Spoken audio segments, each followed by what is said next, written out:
Never. All right. So welcome back to another episode of the Sci-Fi Shenanigans podcast. Wait, no. Dang it, I did it again. All right.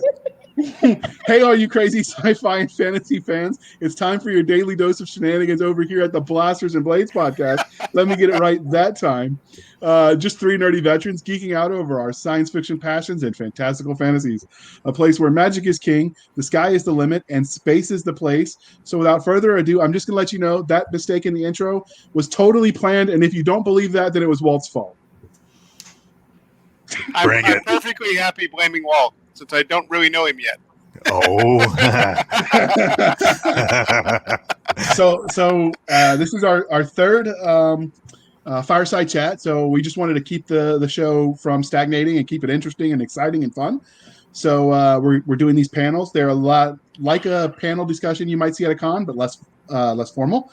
So this time, unlike what we've done in the past, we're going to try to encourage more back and forth instead of as scripted. So this time, I did not give them the questions in advance. And I'll try not to screw up the facilitating. And if I do, that's also Walt's fault. I don't know why, but we're just going to go with it. You know I could slap you from another zip code, right? You probably could. That's why we brought you. Listening to JR prepping these, and he's going, and this will be my response. Stop. You cannot script yourself. Stop. She was laughing at me. It was pathetic. But anyway, so this week's... Yeah, somebody did. So this week's topic, we thought it'd be fun to talk about what is involved in building realistic militaries in fantasy settings. So we've brought on some noted authors and experts of the fine art of stabby. So why don't we let the guests introduce themselves? So we will start off with Michael Chatfield. Can you tell the listeners who might not have heard of you a little bit about yourself and what you write? Hi, I'm Mike Chatfield. I'm currently writing the 10 Realms series. I've written science fiction books, fantasy books, lit RPG, and pretty much everything in between. I'm ex-military, so I think that probably leads to a bit of the stabby and bang, if you will. Not the romance side, just the other side. Everything explodes, and not that way.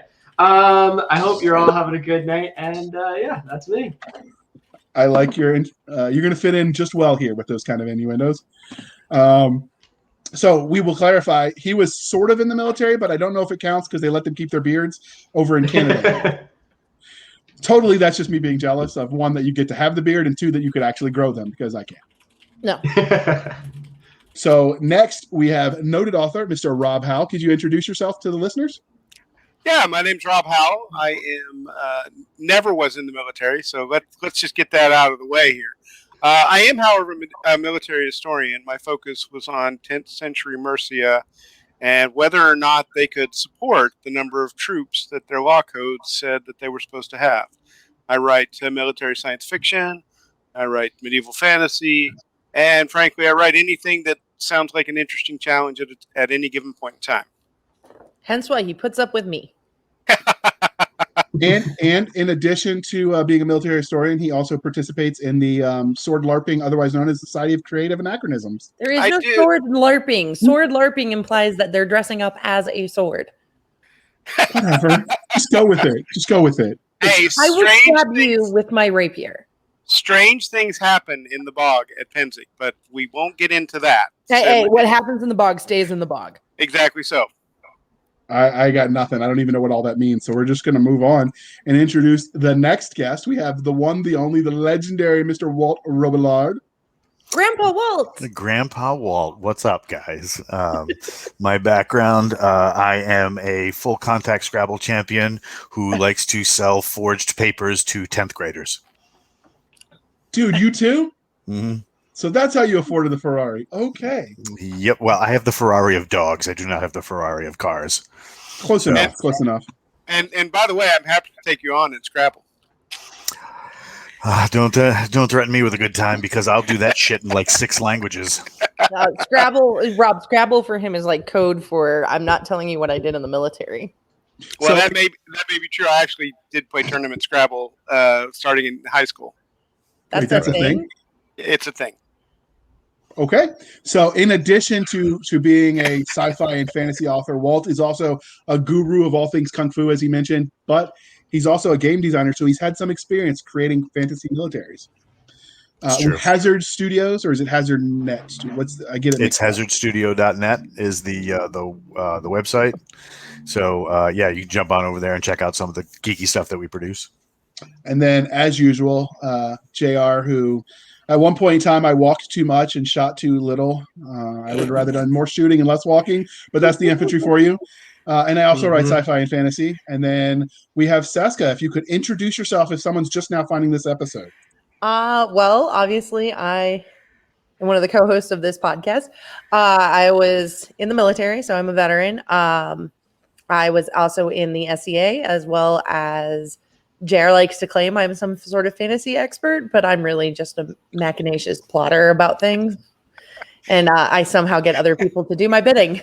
That's kind of like having an army. I have been told that I do run the most military-esque track at Dragon Con. And sword LARPing is now going to be a hashtag for this episode. Just for sword LARPing is not a thing. It is. I now. will run you through with my sword. See, LARPing. Now All that's right. good TV or podcasting, as it were. I don't know that would be so good. It might even be legal in some countries, but I don't know. We'll have to check with Mr. Canada. Is stabbing someone with your rapier illegal where you're from? I haven't tried it yet, but I'm pretty sure it's called attempted murder. If you miss. If you miss. It's like what barbarians say, or if I was sneaking and you're like, there's no one left alive, and they're like, yeah, there's no one to tell anyone that there was anyone here, so I was sneaking. I like that. I understand this logic. Walt, did you put him up to that? Nope, not yet. Give me time. Give me time. All right, so we'll jump right in. So we've talked about building believable militaries in a fantasy setting. So how much real world experience as panelists do you draw from when building your fantasy militaries? And if you don't have the hands-on experience, how do you fill the gaps in that knowledge? And we'll start with you this time, Michael. I would say actually a big part of what I do is I'm used to small unit tactics, right? That's how the Canadian militaries run, and I'm used to weapon systems, right? I'm not used to running around with a shield and a sword and such, right? So I actually take a lot of time to try and research that kind of stuff and kind of figure out, okay, well, taking the mentality of using what I know now and then, fixing it to how would you use magic? How would you have people work together? What would be a machine gun or an artillerist's position in that kind of world? And then extrapolating from there. A lot of times it's just, okay, what are the roles? What are the weapon systems that you're going to use? Magic or whatever. And then what would be the best way I can think of to utilize it, which usually turns into the enemy, figures out a way to make it better 10 minutes later, because then you've thought, oh, that would be a perfect counter to that move. And you're like, damn it, I thought it was nice and shiny yesterday. Okay. So Walt, how you obviously have some real world experience with your competitive full assault Scrabble, but when you don't know the things, how do you balance your lack of hands-on experience with filling that gap? What lack of hands-on experience? What the hell are you talking about? Well, there you go. That answers that. Research is king. Anytime you're trying to put something together, research is king. The very famous example of that is Mr. Clancy. The dude never served a day in the military service in his life, and yet, he was questioned several times by certain alphabet agencies about where did you get this information? He's like, dude, I have a library card, But I mean, it's one of those things where certain things do not change over time, and can be extrapolated backwards all the way to when the very first guy hit another guy with a rock and was like, dude, this is amazing, and kept doing it. So some things do not change because we as people have not changed that much in over certain amounts of time. But as far as things like troop movements and stuff like that, and what it requires to move big militaries, those things can be worked backwards because sometimes the technology fails and you got to go old school. So that's So when real world knowledge fails, resort to research. Okay. So, Rob, you mentioned that you didn't serve in the military, but you do have a degree in all things dead warrior poet society. So, how do you go about getting your research and vetting your sources? Well, I don't know that we have time for me to go into a full lecture about how to vet sources, because that's seriously, you take classes in history in graduate schools, very specifically called historiography, which are entirely about vetting sources and how to get good at using sources. The first thing, though, if you're going to use sources, is you have to remember that every source has a bias, and that every time you add a second or third or fourth source looking at any one thing, that there's going to be another layer of bias. It's going to shift, sort of like a Doppler effect, shift how it looks. And then you have to remember that you are also shifting it off of your own opinions and biases. So if you're doing research like that, you do have to pay attention to all sorts of opinions and where they're going with it. As for how do I incorporate that into these sorts of questions, a lot of times it's simply asking real basic questions. There was a very seminal moment in medieval military history when a guy named Bernard Bachrach asked a very simple question. How long is a 5,000 person army? Like, if you have them go 2 by 2 and they're all on horseback, how long is that? And if you do the math, it suddenly realizes that's 5 miles. That's a 5 mile long army, essentially, not counting baggage train, not counting hangers on. And these are sizes capable to the Carolingians, that they could have a 5,000 person cavalry unit if they really pushed at it. And yet we don't think about these things until someone asks some of these really basic questions. Now, Walt and Mike and you guys might have all of these things like sort of ingrained in your head because you've seen those sorts of things. That's where your personal experience really kicks in. But I don't think we've seen mounted cavalry like you're thinking about in It would be years. awesome. I mean, Walt might be old enough for that, but I'm not. But the point is, though, you do know that, in your heads, the lengths of army, if you're talking, and that matters. And so, for example, you talk Tom Clancy, it's very interesting how in Red Storm Rising, some of the lengths of those armies, just as marching units, comes into play, because he was smart enough to look at some of those questions too. So first, thank you for giving me flashbacks to my historiography class. It's the only class in college I did not get an A in. And I love those classes. Classes. I actually had the real like science and verifying facts. Well, no, it's the history of history. So it's not just studying Bob did this on this day. It's what everyone else thought about Bob doing that on that day. That's historiography. Obviously, Bob should not have done that on that day. And yes, because then we wouldn't study it. I will tell you that if you want a quick, really good class on a really good book, listen to or read Shattered Sword, the book about Midway from the late 90s, early aughts. They have a really good discussion of the historiography of Midway up to that point and the techniques involved in historiography. They're really good book about learning that particular set of skills.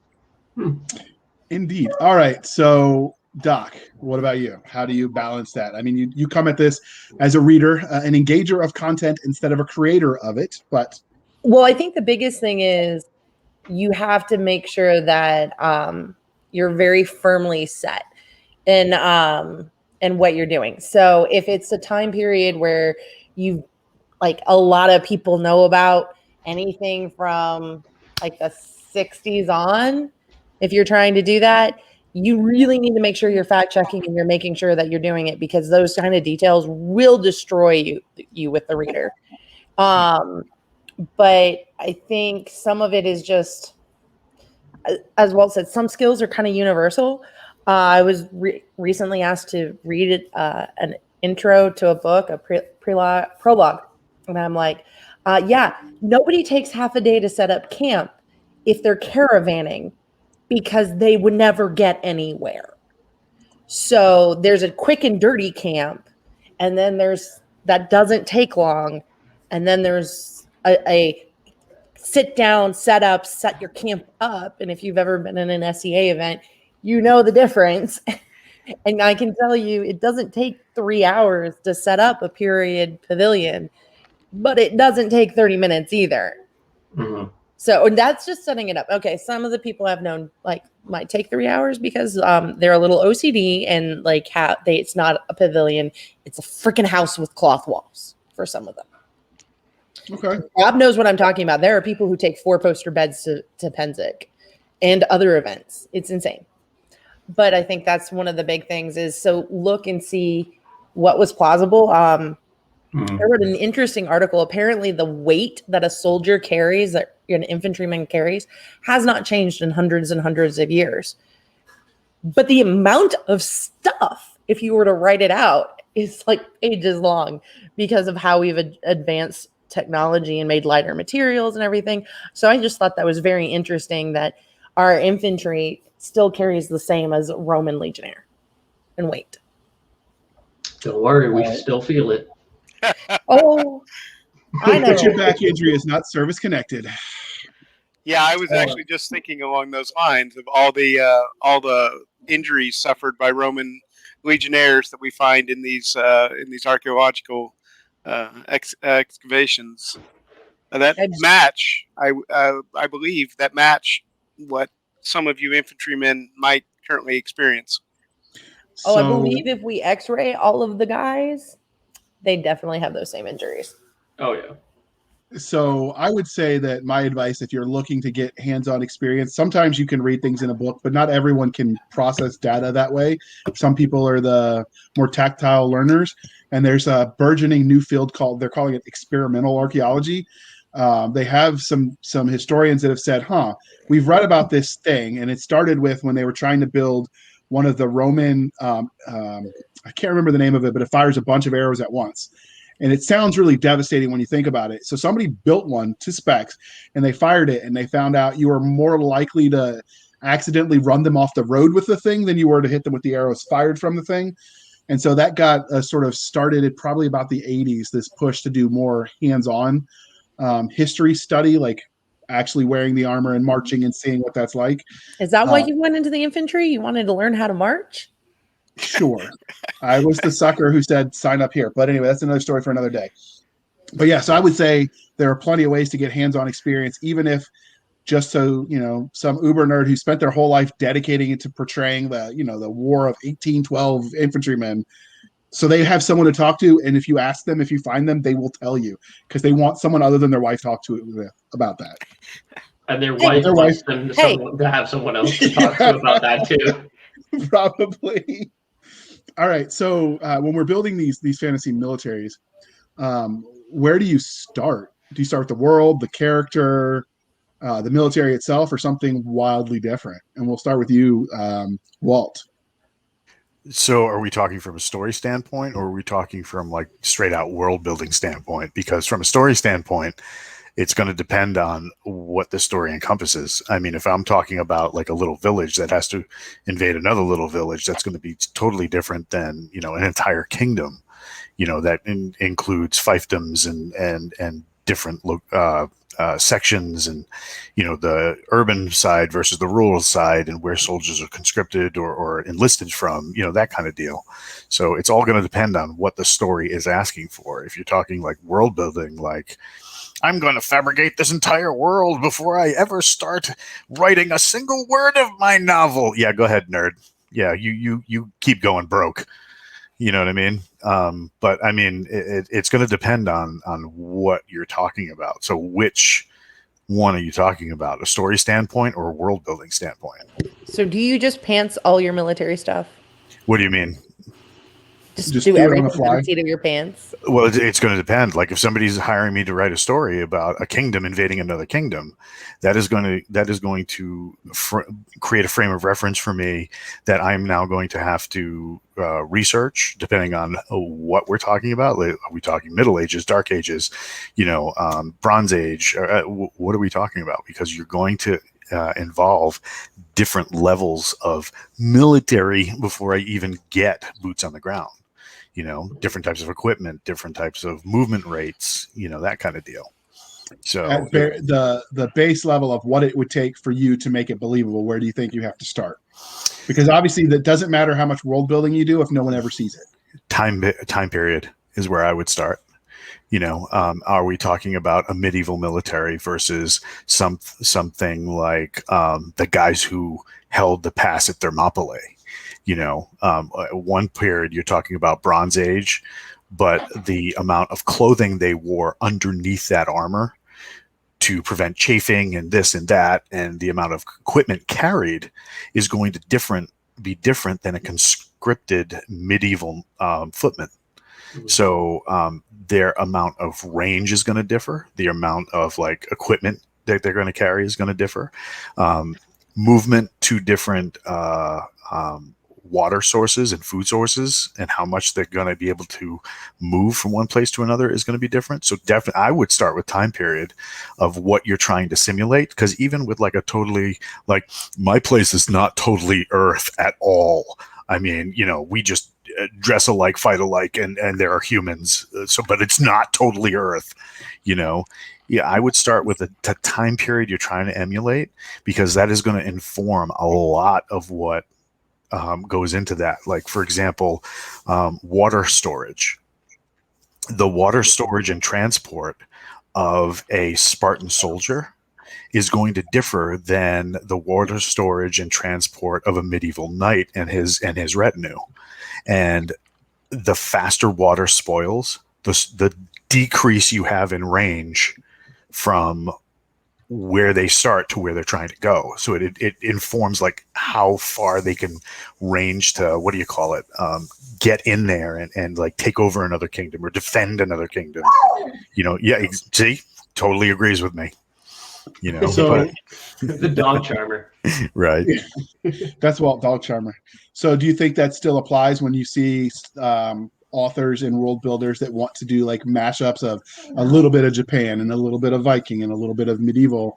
Do you still end up with that same calculation? Well, what level of technology you're talking about? Because once again, fresh water informs how far you can move an army. Without fresh water, you can't move an army to a new, if you decide to invade a new location, you better pray there's fresh water either along the way or in place where you get there. Because if you can't take over a water source, you're going to dehydrate your army long before you even get there. Has everyone here played the game Total War? No. Or knows of Total War? I know the game. Yeah, so it's basically you have your single units and such, and you can do those kinds of mashups. I think the biggest thing is it's a jigsaw, right? Different components, and there's you have your water, you have your food, you have your your units, who's the people behind it, then you have your gear and stuff, and you really break it down into those components. And then the really fun thing of when you're saying oh well, if you have the Japanese and the Vikings going, then it's okay, well, you just take their components and then you take the components of whoever they're facing, and you just go, okay, what's their strengths and weaknesses, and what do they know about the other people, and how can they utilize that, and what's their ideas going to be? Because a Viking is going to have a very different way. Actually, Viking and Japanese would actually have a pretty similar attacking method, because you think about it, they got on boats and they went and attacked other people. So they're around the other side of the world, but then it's also a change in, okay, which time period are we going through? Do we have samurai where they're having their layered armor and they can't go as far? Or are we having it's a super fun, I guess it's the fun questions, of you have the mashup of, okay, we've got these guys over here. Can they beat these guys over here? Are we going to have a problem? But then also weaving in, how does it follow with the story? How do you match those components so that the story is the thing that shines through, right? And let's talk about tech level a little bit. We often look at and say, for example, we said medieval a number of times, but let's take the SCA sort of version of medieval, which is, I will argue with, but it's a useful way. That's 1,000 years.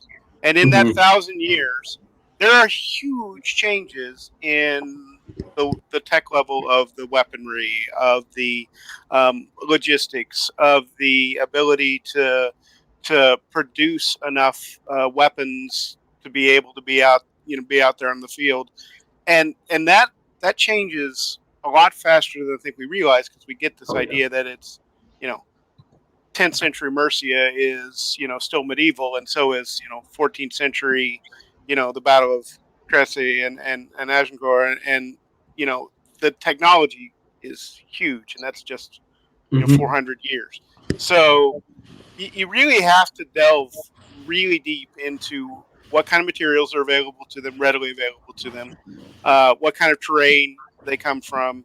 If it's open and flat, then they're going to rely on some sort of horse or whatever, whatever beast you use in your world to create that something similar like that.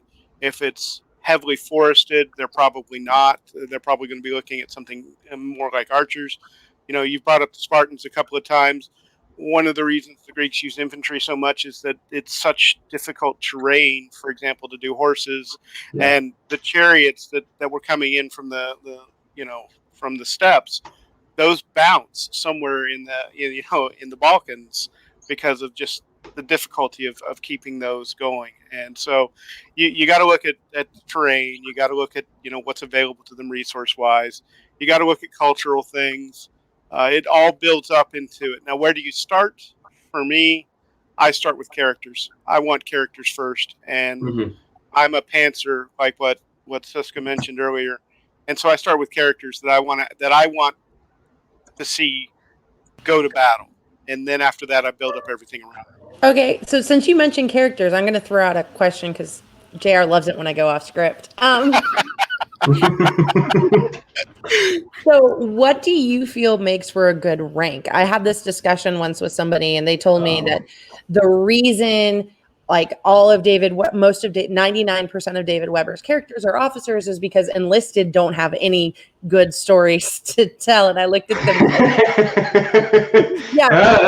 Okay. And they're like, well, they can't perform the role of being a pivotal character that shapes the universe. And I'm going, the Deed of Paxandria, Paxanario by Elizabeth Moon, it starts off with her running away from home and goes through her going through basic training to her being identified as a paladin. If you follow, it's 3 books, so it's not all in one book. But what do you guys feel is either the perfect rank to have your character at so that they're getting enough of the big picture, or is it okay to just focus on that small picture that maybe equivalent of a private or a corporal would have? Well, I mean, the thing to understand too is that, and yes, I did cut the guy off. He wasn't allowed any more of my after he said that. The thing to understand is that if you've been in the military for longer than 5 minutes, you're not going to base 90% of what you're doing on any officer anyway. It's just not going to happen because where's this map? Sorry. Sorry, Lieutenant. Let me just turn you. But it's not even that. I mean, I want my lieutenant to order a really big microwave to melt really big sticks of butter, and then I got yelled at by my NCO. I mean, but that's the thing. I mean, when you look at it, the officers that you're going to see on the ground, those guys are middle managers. They're going to point a lot, and they're going to grab all the squad leaders to be like, look, you guys got to do this, this, and this. Let's make it happen. Right. Yep. And they're knife handing and they're doing all this stuff, whereas it's always going to be those guys leading squads and teams, and whether those be officers in your stories or whatever. But I mean, like the officers who are leading like big groups of men, they have other shit to do rather than get involved in a fight. Yeah. I was recently called in to do some technical advising on a book, and I'm like, why is the officer doing this?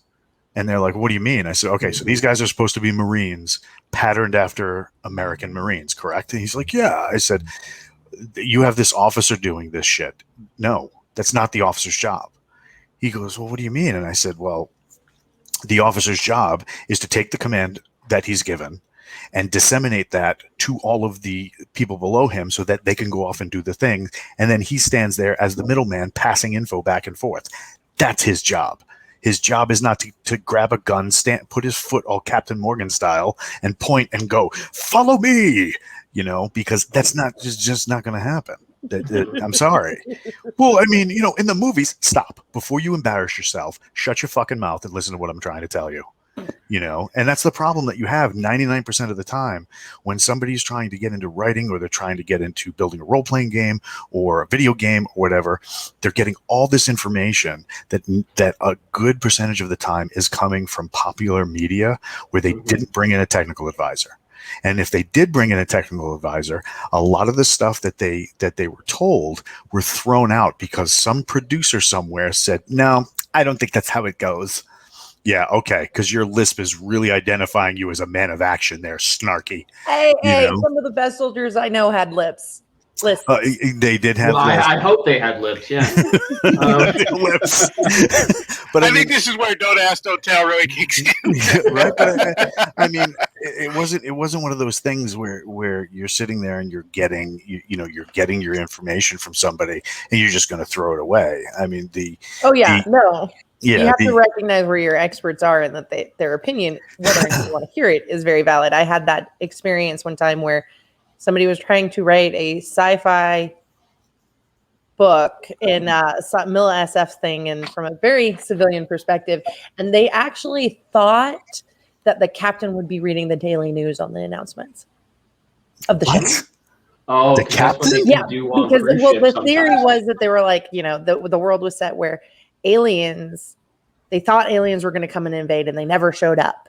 And then suddenly, like 100 years later, they do show up. But so this ship, the captain's been reading the news out loud to the crew for the morning announcements. And I'm like, for 100 years. No. He got real captain bored. would ever do that. They have better things to do. They have their a whole hair. Like wash their hair. Yeah. Well, I mean, you do have to differentiate what their role is. I mean, if I'm writing the Foresters, I'm writing Colonel Edmonds as mostly doing planning and getting his troops into place, like what Walt was talking about. Most of my combat is platoon level, so yeah. I do have a lieutenant who's taking command there, but a lot of it's run by the sergeant, and a lot of it's teams that fighting next to each other. But to put that fight in context, I have to have Edmonds and Major Sheridan, his XO, and the other people. I have to have them talking about making sure that we get them in the right places to do these certain things. And so when I'm writing that particular Mill science fiction, I'm dancing back and forth between levels. So I think the answer to your question, Cisca, is what makes the story work better. Because, if it is, Airman Snuffy, that might be a great story. But if you're having Airman Snuffy and you're talking about, for example, making decisions for the 8th Air Force, like Casey Azell did in Minds of Men, that's not going to be him. That better be some general or colonel at least. So make it work for the story. Yeah, that just shows that you've done your research, though, and you understand the position of a either a battalion commander, brigade commander, and his XO versus that battalion commander or that battalion level commander is going to be like, I'm leading this away team. Sit your ass in that chair. You are not going anywhere near that transporter. Will Riker left the ship way more often than he should. Right? The captain left the ship way more than he should have. Yeah, but I liked the captain, so it was more interesting when he did it. So that's where sometimes you can do that kind of stuff. You can break the rules if you know you're breaking them, but then you have to have someone say, like, no, that's not how it should be. And as long as you acknowledge, I think, for the reader that you're making those mistakes and it's a mistake, they'll generally go with it if there's a plot reason for it. And you can sometimes get away with that if you've got incompetent leadership and that's part of the story or whatever. Yeah.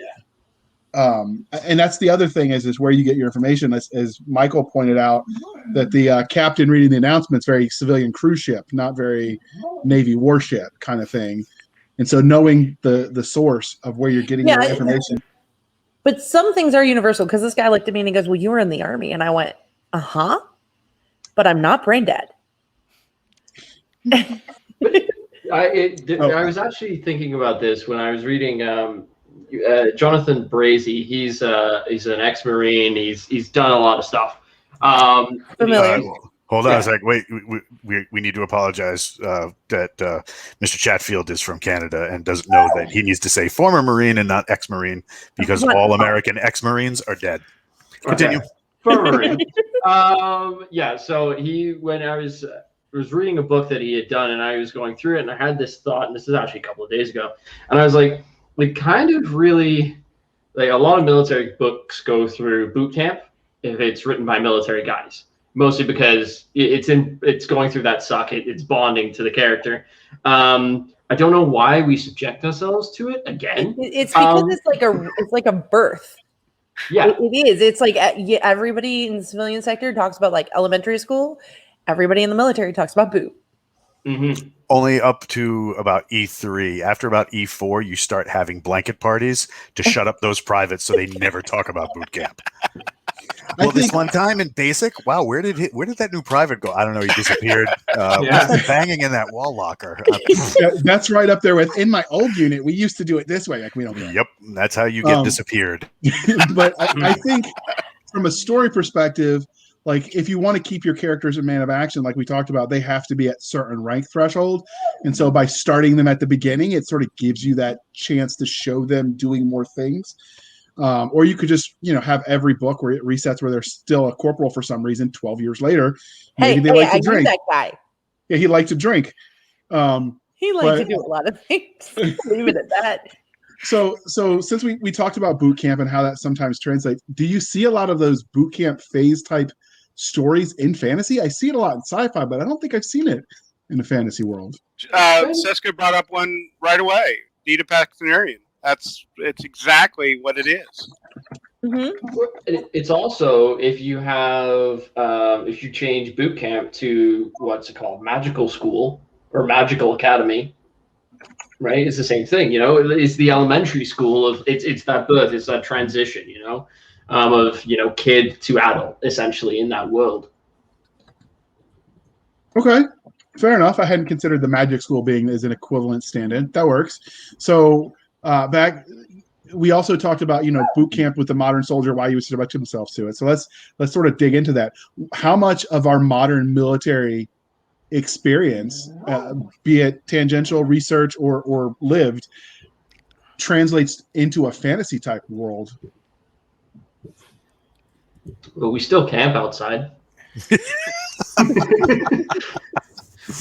Oh my God. Well, I mean, you get the big difference to take away, especially in Mr. Chatfield's experience, as well as my own and Doc and JR.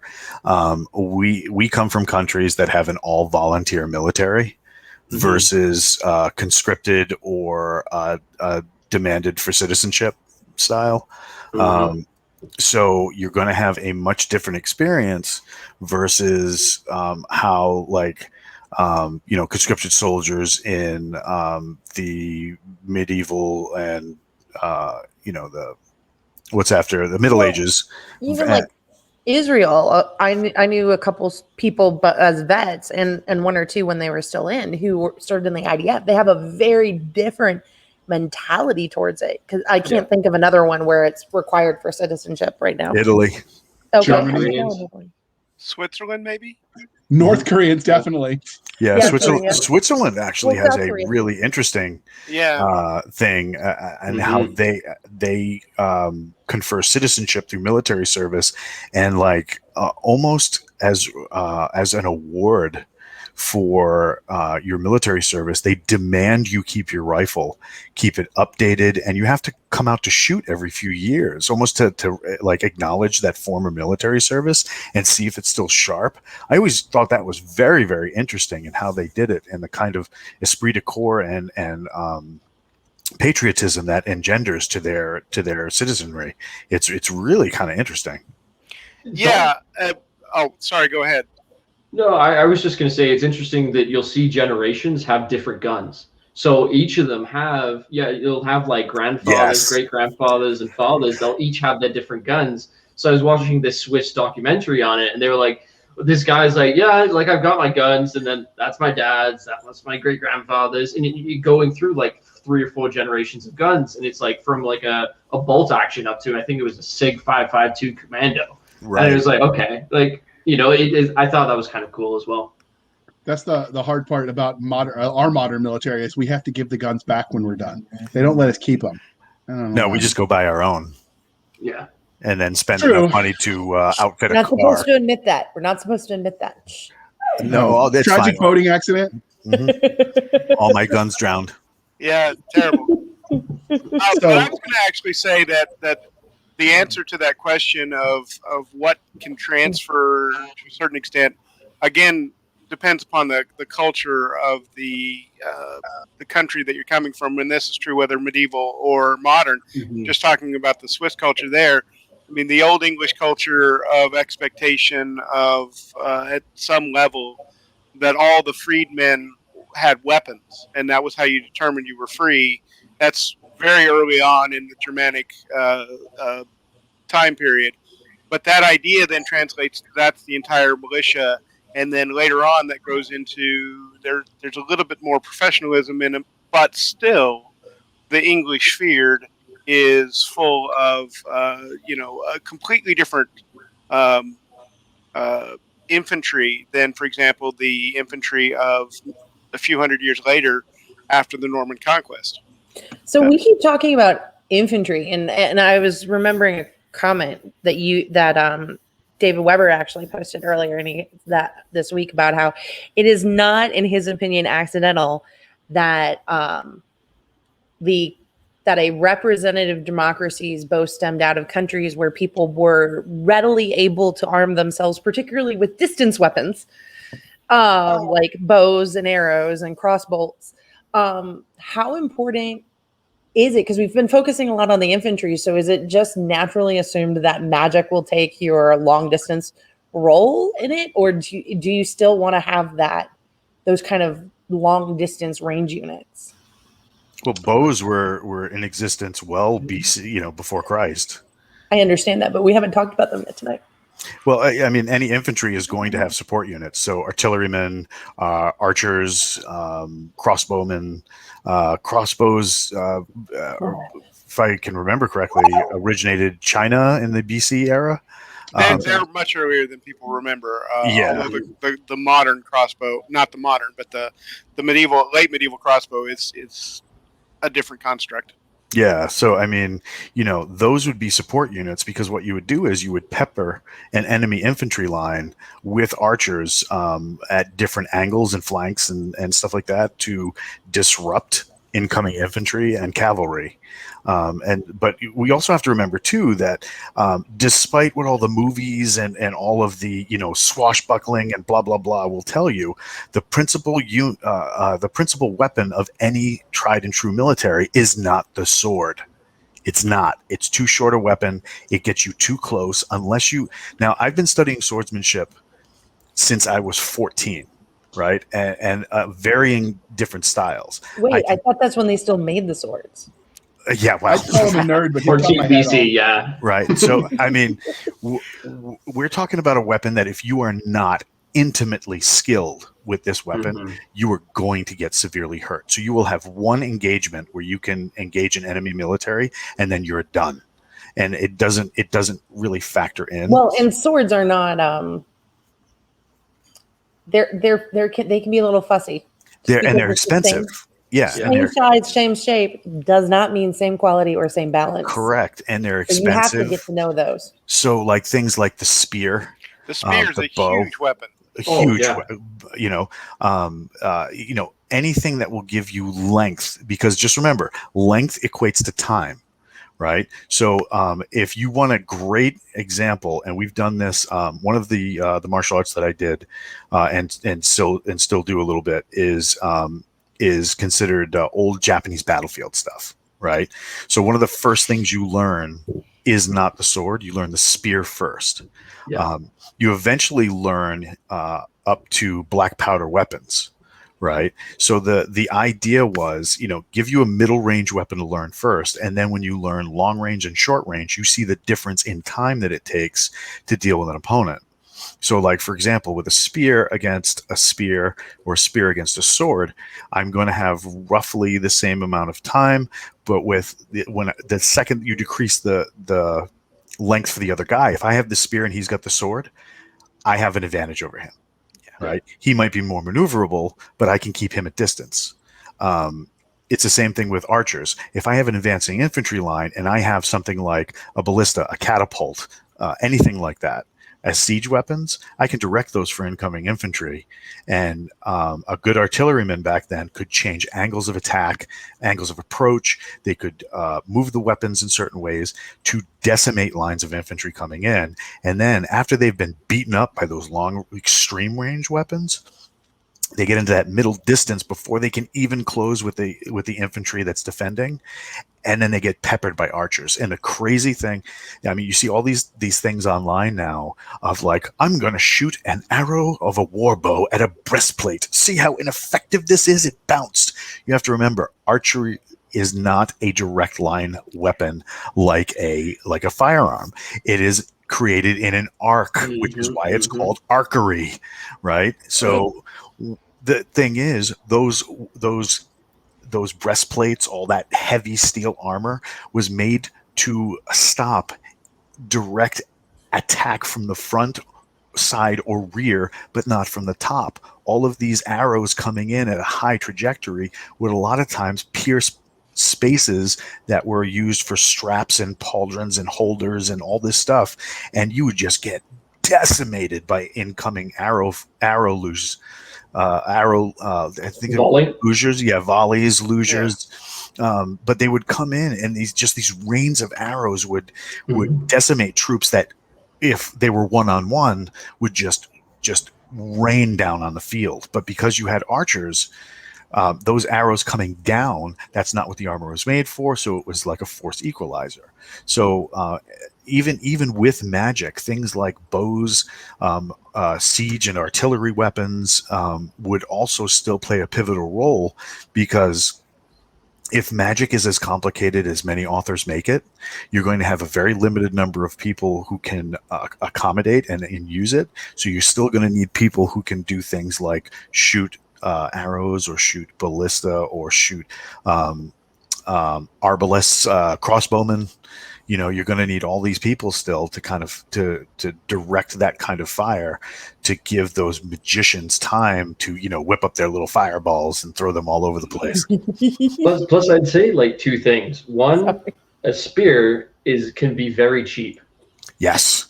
It's like you can have like if you go back in time, right? Like trees were around a lot more. They were a lot older. Right, like that. I think there's a church that burned down, a cathedral that burned down in France, and they can't rebuild it with French wood right now because they don't have it in big enough sizes in that age, because they cut it all down for ships. But so again, we're going back to the technology of it. Okay, so first of all, you have a spear, which is about the same size as a person. Then it got to spears got to the size of it was 4 men tall. Oh, a Volge, yeah. And it was huge, and they could use that for not only, okay, are we going to defeat infantry, but we can defeat a cavalry charge now. If you stick your butt in, you hold it, and they're going to have, the horses are just going to run into it. The people who are riding it, they're on that train now. But then really a spear could be, I've got a really long piece of wood, I've sharpened it at one end, I've put it in the fire and sharpened it up. It got expensive when you started to put metal on it, but the metal would then be reinforced by the wood, instead of where you had most of the time it was wrought iron, right? You didn't have steel, which only came around really when the Vikings started putting bones into their fireplaces. But then, go ahead. Oh well, the other thing I would say is also, I guess, infantry is your most basic unit, right? And then technology has evolved, Navy, Air Forces as we have them now, but there were other units that were created out of that technology, like artillerists and stuff. Like when we talk about infantry, you're usually there's one guy on the ground with a gun. But then again, all of that other systems, other units have all been created by technology and advances, and it'll also sometimes remove units because of technology advances. Yeah, so you were talking about the way a pike can be used as an example of how, or a spear, or a large pointy stick can be used against cavalry. The perfect example of that would be the Scottish victory over the English at Bannockburn, where poorly equipped, not very well trained at the time, guys with spears defeated what was arguably one of the best cavalries in the world at the time. Hush, Elvis.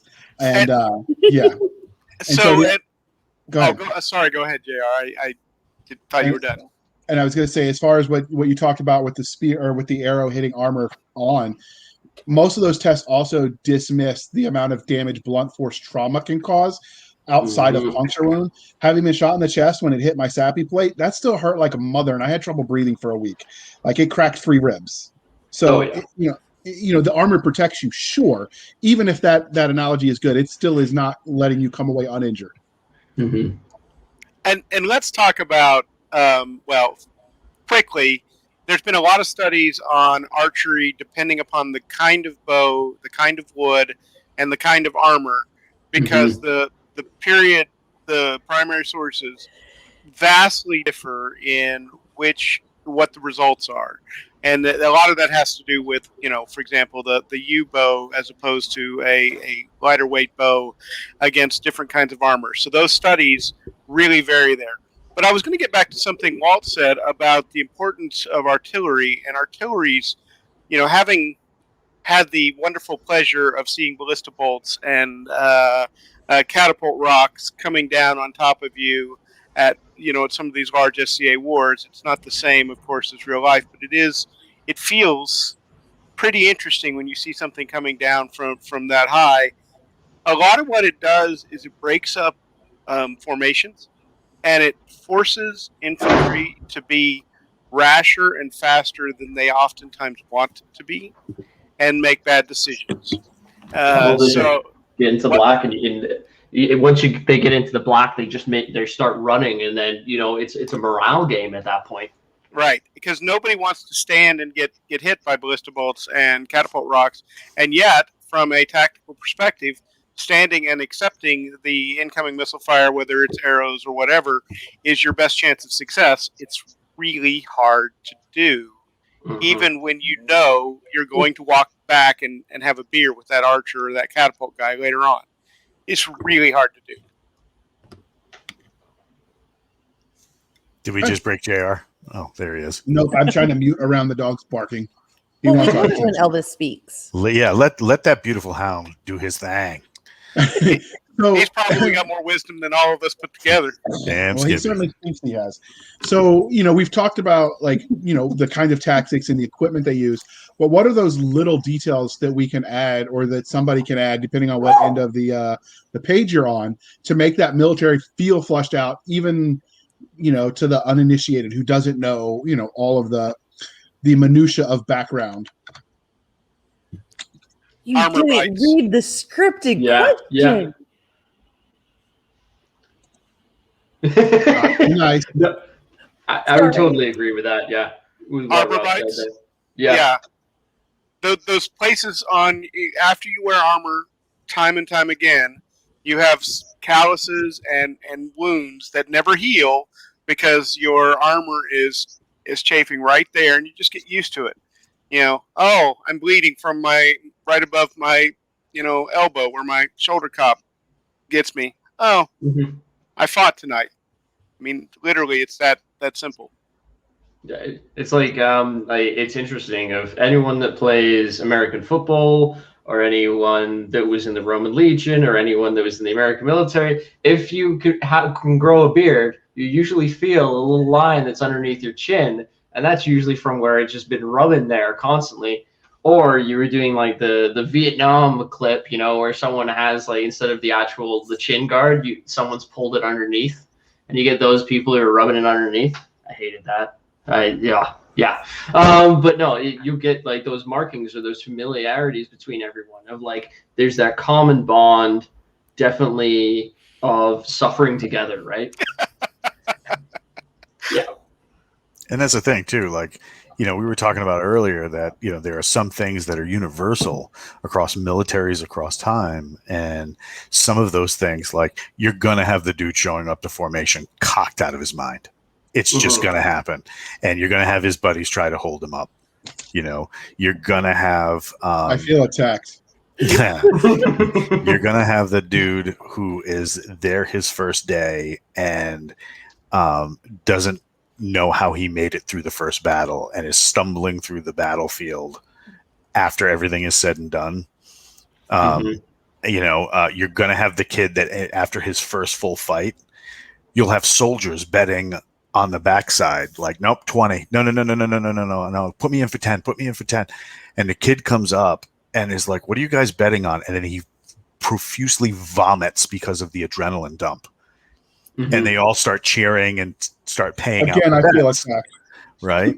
So, I mean, there are certain things over time where if you like talk to guys who have really been in a fight, if you talk to guys who have really done like hard movement through unforgiving terrain in 45 pounds of armor, 6-pound weapon, 20 pounds of ammunition, 100 centiliters of water, and a uniform that doesn't fit because it's one size fit most. Their boots suck because they didn't have the money to go out and get a set of Oakleys or something like that. Talk to those guys and find out what those things, because 9 times out of 10, those little tiny minute details, they're going to remember even 20 years later.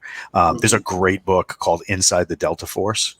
And it is a fantastic look about the origins of that particular military organization. Right. So those guys from Soft D, still to this day talk about the guy who walked his feet off in selection. Right. And it's like a famous story that they tell again and again and again. And you can read about it in that book. And I remember reading that book and thinking to myself, dude, if that had happened in any of the selection courses I had gone through, that dude would have been legendary, even if he didn't complete it, you know? And it's those little tweaks, like you get that guy that, you know, he's taken 14 arrows and he's still here, you know, and then, you know, you get to know him a little while and you realize that the reason he was able to 14 arrows is because he secretly likes to wear a woman's corset underneath the armor, you know, and it was like little weird details like that, you know, would kind of like permeate through like militaries throughout time. You know, I don't know anybody who did the corset thing, but I mean, you know, it's kind of strange that, you know, you have all these little things and like practical jokes. Soldiers love to play practical jokes on the new guy, you know. So much fun. You know, like, all right, listen, I need you to go to the motor pool and get me a box of grid squares. And then the kid shows up to the motor pool and then gets set back and he's just like, they were making fun of me for like 20 minutes. It's like, oh, they're going easy on you. They made fun of me. Don't worry, just go get us the brass magnet, please. Yeah.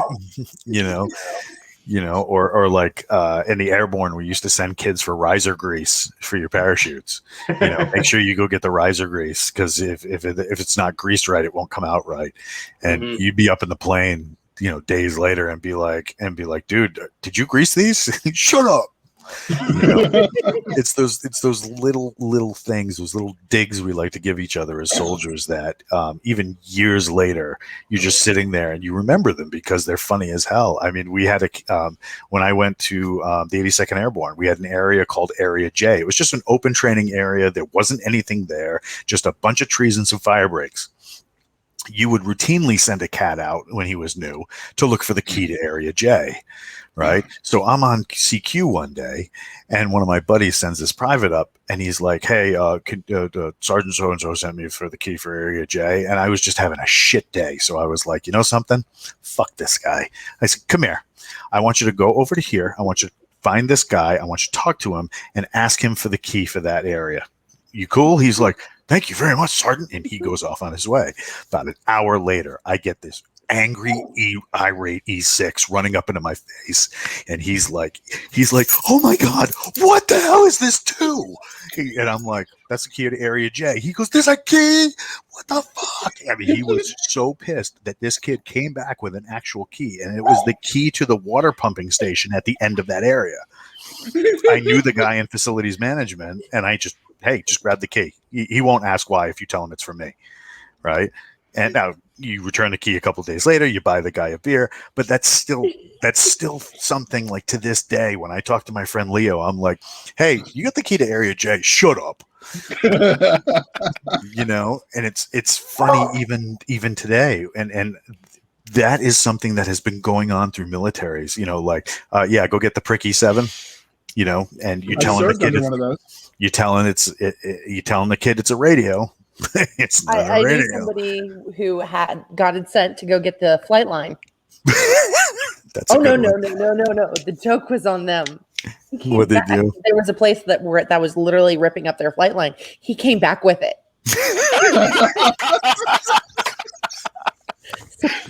There's been I got fairly lucky with not having too many of those pulled on me.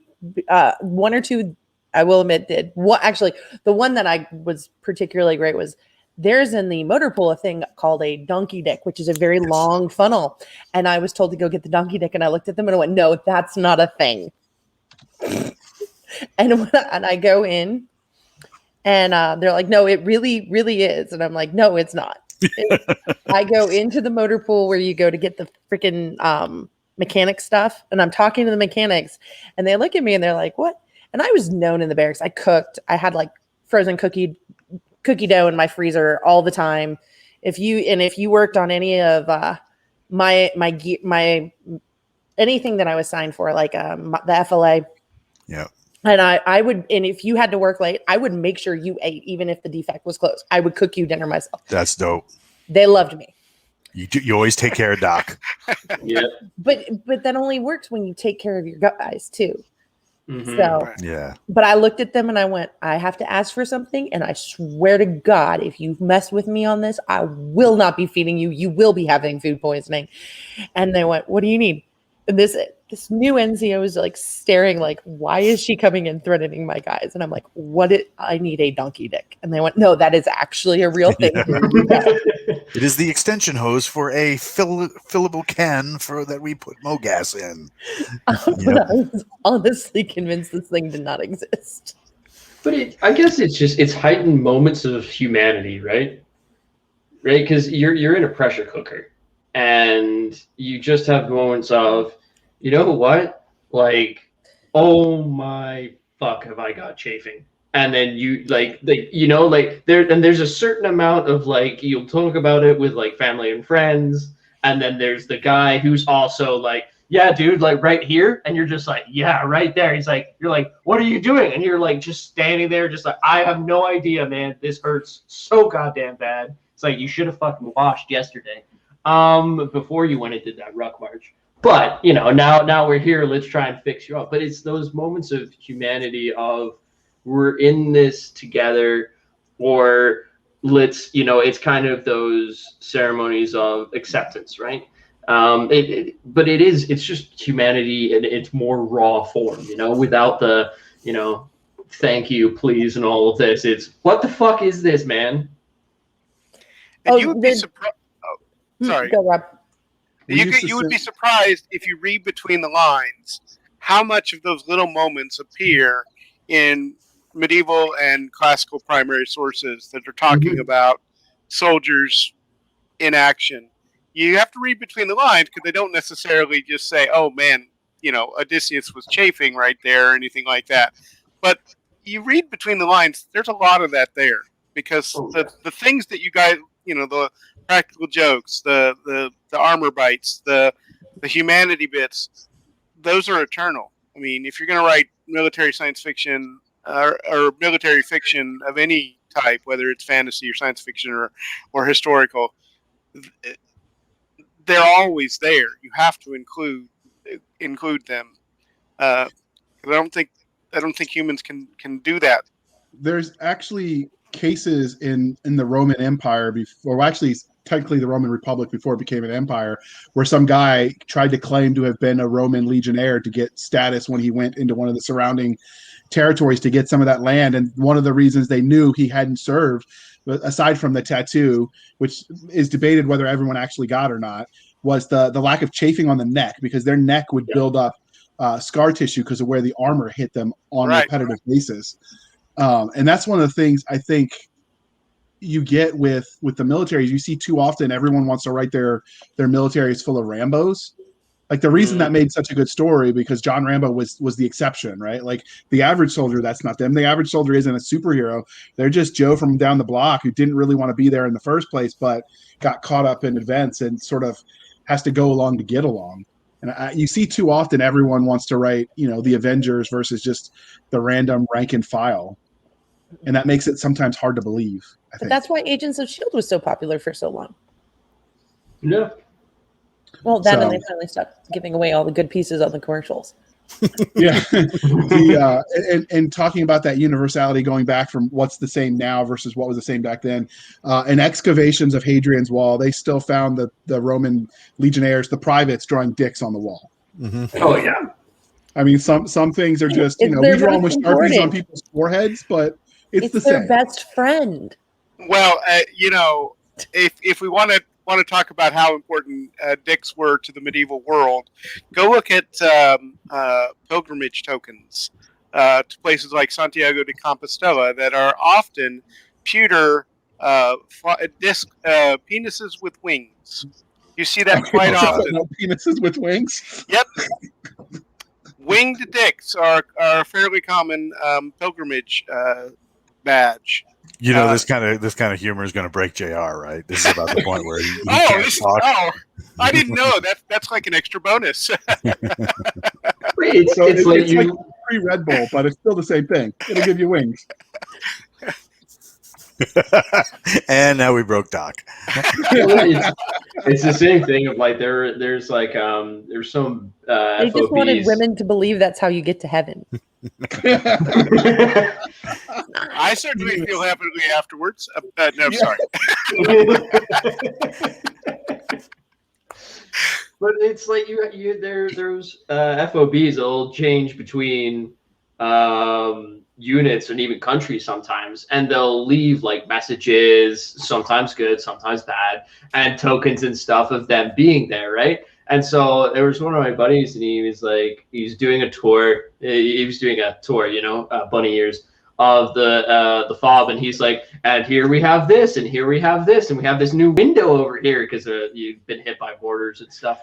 And there's just like the amount of stuff where he's just like reading off like things of like people like just bored, middle of the night, and they were like, I have nothing to do but sit here with this really big machine gun and write "fuck you" blah blah blah on the walls. That's all they're gonna do. But then you have that through history. It's just now we have markers. Back then they actually had to chip it out of stone, which probably lasts a little bit longer.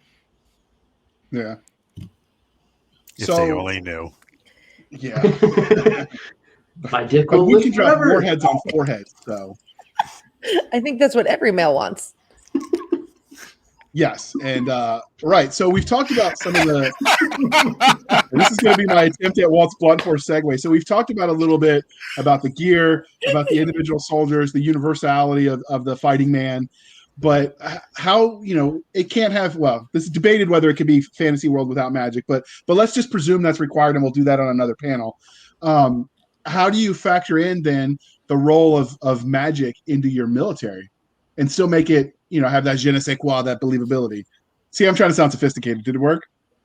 No. Moderately. We just finished talking about penises with wings. No, it did not work. My job's done here. Yeah, that was the quickest reversal I ever did hear of.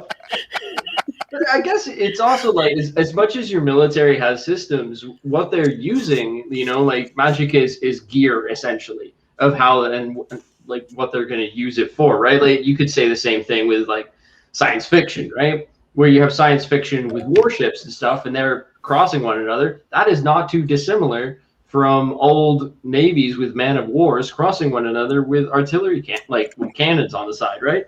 So it's like you got to look at, okay, is magic rare? Is it not rare? How can it be utilized? What's the cost of it? If it's like, okay, you can also look at, okay, there's some things like if it's a cult, or if it's like, hey, we use this powerful gem, or we have to use sacrifices and stuff that builds into how they're going to fight. But it's a tool, it's a technology. At the basis, it's going to be the people, it's going to be your characters, and it heightens everything. It's supposed to be a tool, right? And it has to have limitations, because if it doesn't have limitations, if your mage is just standing out there, blast, blast, blast, blast, oh, good, I can get home in time for tea. That's not really much of a story. No, J.K. Rowling did a good job with it. Yeah, that's one. But I think Magic does have to have some sort of limitations, and how you structure your Magic in the battle has to have been defined with how you structure your Magic for the entire universe to begin with. So if you haven't started, that foundational stuff, I mean, Walt was right. You can't spend too much time doing world building. But if you don't think about how your Magic system works before writing in the fantasy setting, I think you've put yourself in a really problematic place where you do end up making bad choices as a writer. Like Firebolt or Fireball? What? Well, that, or if you use it all the time, and then suddenly you realize what you really want to do is write a low Magic world, and yet all of a sudden, your mages have done all these things, and they're obviously the dominant military. Yeah, hard to walk back from that. If you write yourself into a tunnel, the only way is forward, and then you've kind of limited your options, right? Yeah. Well, fans just love it when you retcon stuff. Did she break you with that comment? Are you going to be okay? Do you need a moment? I certainly need a moment. I loathe retconning. I loathe. It's one of the things that makes me despise a lot of Star Trek stuff. The characters are often good. The stories can be good. It's this constant retconning and time travel, and it's. Oh, I'm totally joking, because believe me, one of the things I will tell people is that the devil's into details, but so are fans. Yeah. Mm-hmm. Yeah. Oh, and by the way, this leads to one really important thing that you should be doing in every world that you create. Make sure you have a freaking Bible, so you know where you've put some of these things, because the readers will know. And if you screw that up, they'll be like, "But here, that's not where Dave the Barbarian attacked." It is not just a thing from modern fandom either. Like with modern fandom, it's really easy. But I remember reading the Dark River books, and there was an author's note in it that trying to kind of explain away some of her inconsistencies within the world. And that book was like from the late 90s. So, I mean, it's not a modern fandom thing. That wasn't that long ago. If you write it on the page, they will remember it, even if it's just once. Yes, they will. And they will. Which is, I think, why, like, all three of us, when it was the question of how much do you go into the militaries, it was like, how much do you want to go into it? And it goes down to a very granular form, because you go from the smallest to build up so that you know that the bedrock is good, so that it'll never bite you in the ass. Okay, but I'm not going to go Dakota Crown on this and have Excel worksheets. He helped me build my Excel worksheets, so I can't say anything. That's kind of adorable. Yeah, we've sat around and done Excel spreadsheets for probably longer than two grown men should. But yeah. I built an entire wiki for my universe. Like, it's online. You can go look it up. Shayurin.org. It's right there. That's my entire Bible, because frankly, I know they're going to look it up anyway. I might as well be there to make sure I know what's there too. Mm-hmm. I might try that, but I'd probably break the internet. I was a tech guy in between going back to grad school, so it was easy for me. Okay, well, JR has a hard time counting to 10, so I've got to take both my gloves off, and I'm good to go. We can help. help. Talk about.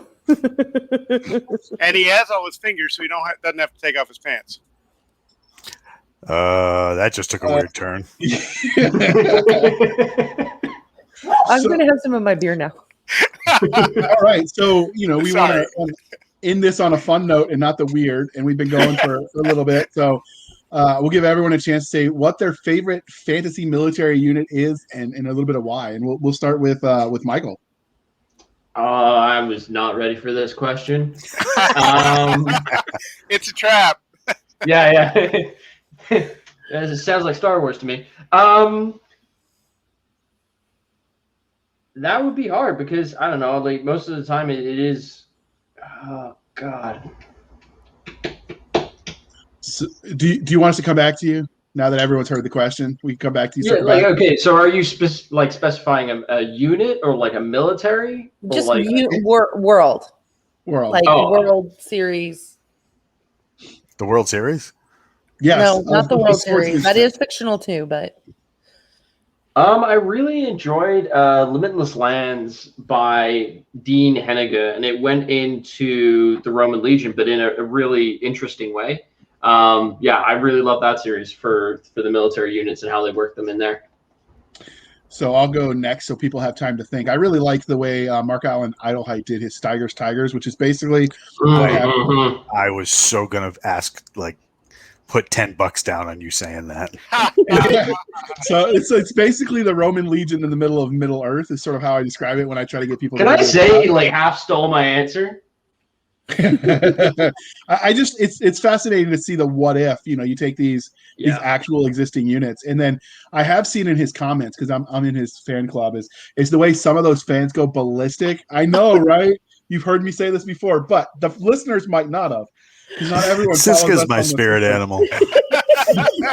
But the way some people get, like, you don't use the proper ranks, or this isn't the armor they have. Yeah, but what century are you talking about? Like the Roman Empire spanned a little bit. So even modern units, when you take them back in fantasy, that you still get people that fight over the details. So, all right, Cisca, you get to go next. So we give our guests time to think. So fantasy wise, I would say I really like how Davis Ashura did his military in the Cast and the Outcast. I thought it was really different because he has a caste system. And so kind of also your roles are dictated within the military by your caste system, by your place in the caste, because there's different, like all of the scouts are from the same caste because they all have the same magic that allows them to go out and scout and camouflage themselves naturally. So I thought that was really fascinating and I enjoyed it. And then also the Deed of Paxandria is my hardcore go-to classic. It was the first real fantasy mil SF I read. And my mom sometimes wonders why I turned out the way I did. So I thought you were a Pern fan. That's another fantasy mill. Pern isn't A, military, and B, is sci-fi. But if you want to talk sci-fi, my favorite one, and I highly recommend it if you need both a good laugh and a lot of fun, as well as military, and you like the military SF, is Strong Arm Tactics by Jody Lindine, because that one is fascinating. And if you aren't laughing your ass off during it, you need to reread the words because it's that funny. All right, what about you, Walt? Easy. Black Company. I knew that's what he was going to pick. I was like, Black Company offered him. Right on. I'm a huge Black Company fan too. It was an honor to get to have a Black Company story in my last anthology. That was a huge thing, was to get Glenn to write one for me. That's dope. It was dope. And Cisca took my other one, which is Paxanarian. So I'm going to go.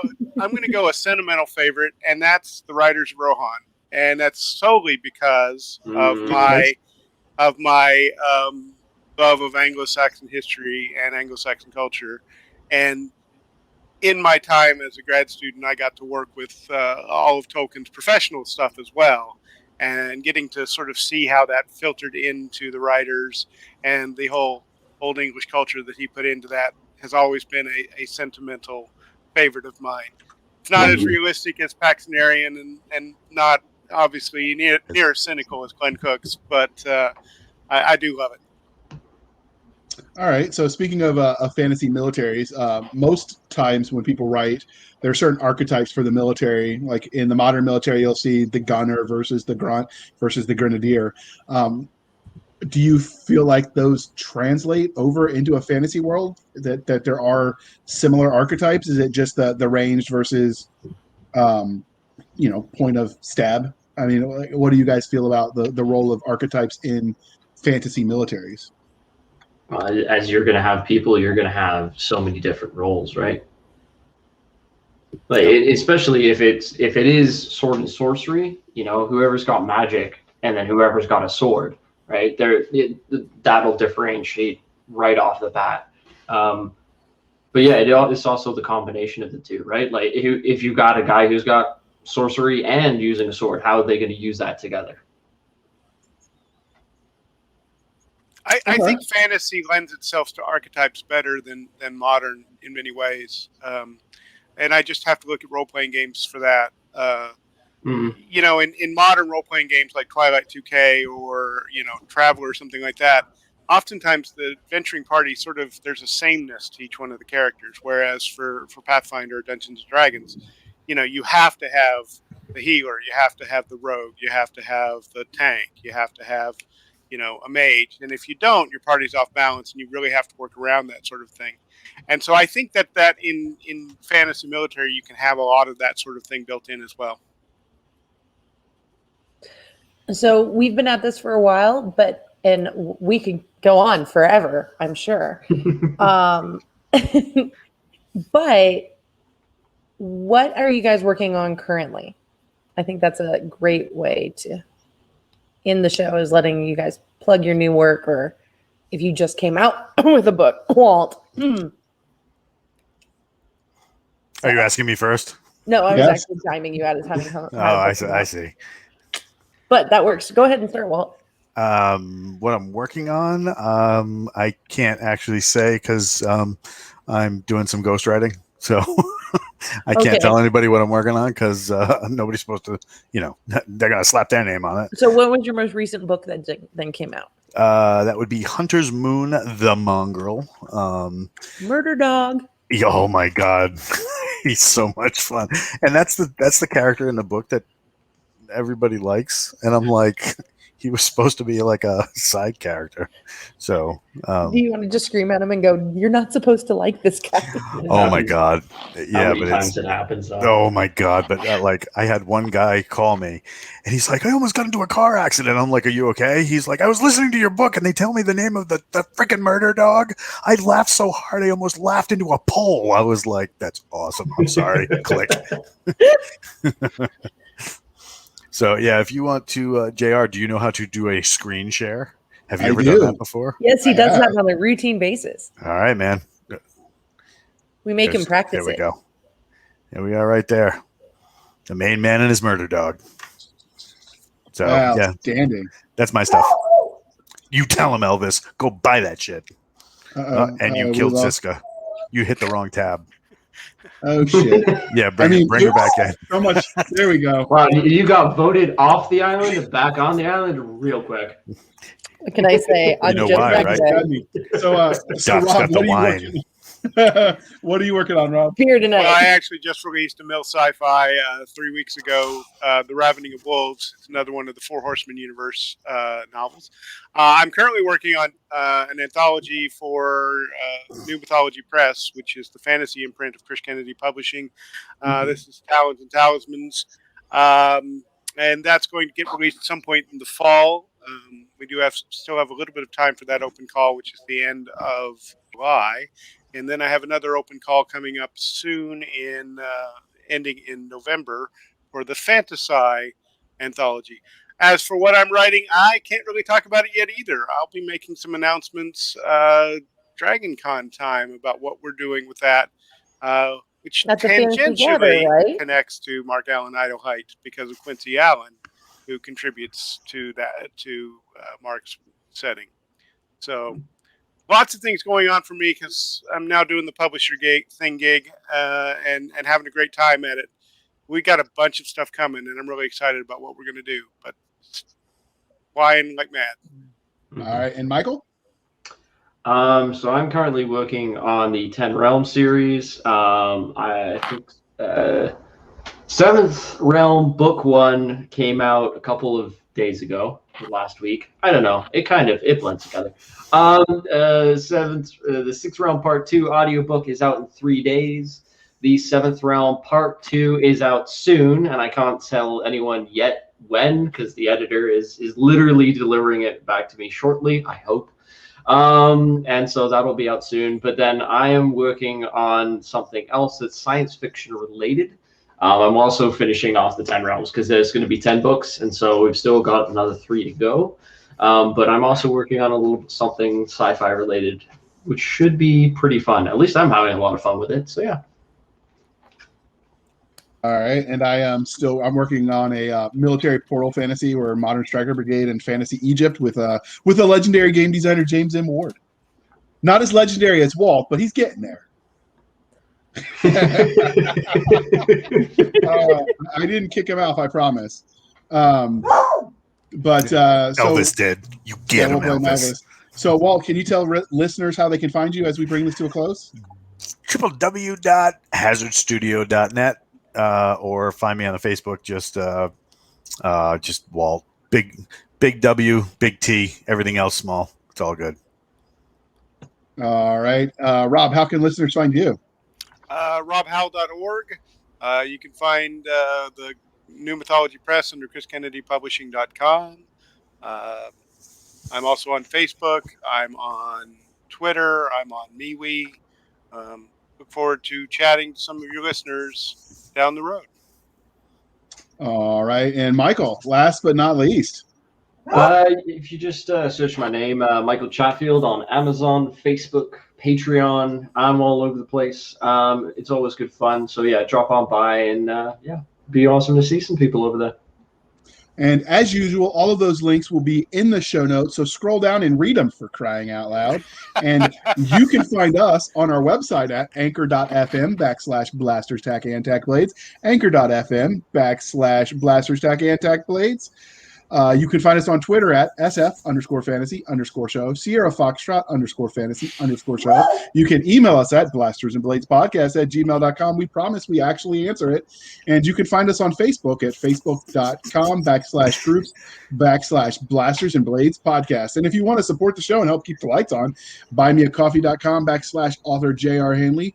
Be sure to put in for the podcast in the comment section, and I promise I will keep Nick Garber and Doc Cisca duly intoxicated. They will drink until their livers surrender, I promise. Never surrender. You do realize that the best part of those intros and outros is Cisca repeating it wordlessly in the background while mocking you? Yeah, gotcha. Okay. I might have been a tour guide in a past life. And if you want to support us, you can also do so on a reoccurring monthly basis on anchor.fm/blasters, tack, and tack blades. Doc, what is it? What is it? Antac? A dash, a little line. Tack and dash, whatever. Okay, I just didn't know, so I was like, "What is this Antac you speak of?" Is dash colon? No, it's colon, like a dash, word. dash. Blasters and a dash, and then the word "and" spelled out, and then a dash, and then blades, like our name, Blasters and Blades Podcast. Oh, okay. No, I was asking about the Antac. Yeah. Yeah, I mean, I you was can thinking make that a thing if you want. I think it is a thing, JR. You just don't know. Maybe. like every time Also, I heard it. Like every time I heard it, I was thinking Anzac, and I'm like, well, that's not New Zealand. I mean, and why do we have the Australians and the Kiwis fighting with us in this podcast? I heard it and I was like, is he trying to say anthrax? Because that's not good. That's real bad. I got all those I don't accents. know No if you thanks. should be doing that in places. It's all my fault. Blame Walt. This is why we can't have nice things. Tell him, Elvis. He's probably wondering what Antac is too. Is that a kind of walk or a treat? Man, I'm hungry. How bad is it that I've been hearing him say this and I don't even notice it anymore? I'm just like, whatever that is. Okay. Like I said, the mimicry on the back end is just hysterical. Yeah, that was awesome. So thank you for spending your time with us for the lost and sober, because we didn't share our booze with him this week, Nick Garber and J.R. Handley. I'm Cisca. This was the Blasters and Blade podcast. We'll be back roughly same time next week, same general location, picking on JR, cheesy jokes, everything that goes boom, and what other randomness that will make him cringe. We love him. We do.